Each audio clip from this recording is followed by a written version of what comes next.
కళలు వర్ధిల్లాలి, ప్రజా కళలు వర్ధిల్లాలి. అమర్ హే కామ్రేడ్ నాగన్న, అమర్ హే, అమర్ హే, అమర్ హే కామ్రేడ్ నాగన్న, అమర్ హే, అమర్ హే. వర్ధిల్లాలి.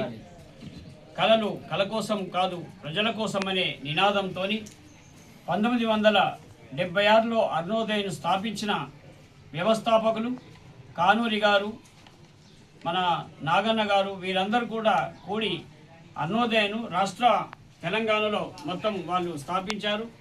అప్పటి నుంచి ఇప్పటి వరకు నాగన్న తను ఒక పూర్తికాలం కార్యకర్తగా అరుణోదయ రాష్ట్రంలో తను మొత్తం జిల్లాలన్నింటి ఒక నిర్మాణపరంగా చేస్తూ తన గొంతుతోని అనేకమైన పాటలు పాడి ప్రజల పోరాటాల్లో పాల్గొని కార్మికుల పోరాటాలు, కర్షకుల పోరాటాలు, విద్యార్థులని, మహిళా రంగం అన్నిటి మీద కూడా తన గానాన్ని వినిపించిండు.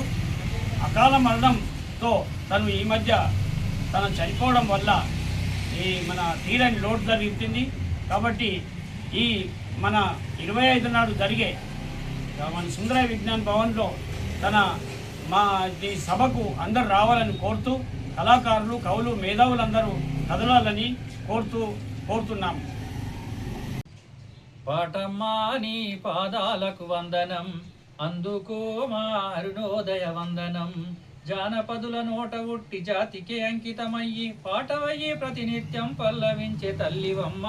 పాటమ్మా నీ పాదాలకు వందనం, అందుకో మా అరుణోదయ వందనం అంటూ అరుణోదయ సాంస్కృతిక సమాఖ్య నిజామాబాద్ జిల్లా కమిటీ ఆధ్వర్యంలో ఈరోజు అరసపల్లిలో కామ్రేడ్ అమరుడు నాగన్న పోస్టర్లను ఆవిష్కరించడం జరిగింది.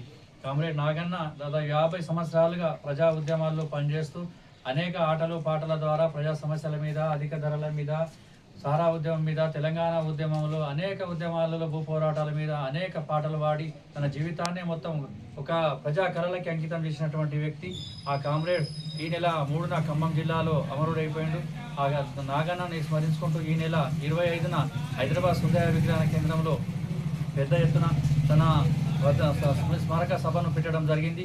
కాబట్టి కవులు, కళాకారులు అందరూ కూడా ప్రజలు వచ్చి దాన్ని విజయవంతం చేయాలని చెప్పేసి కోరుకుంటూ తను అందించినటువంటి చైతన్యాన్ని ముందుకు తీసుకుపోతామని చెప్పేసి కోరుకుంటూ ఇప్పుడు నిజామాబాద్ జిల్లా కళామండలి జిల్లా అధ్యక్షుడు ఈ పోస్టర్ ఆవిష్కరణ ముఖ్య అతిథిగా వచ్చి ఉన్నారు.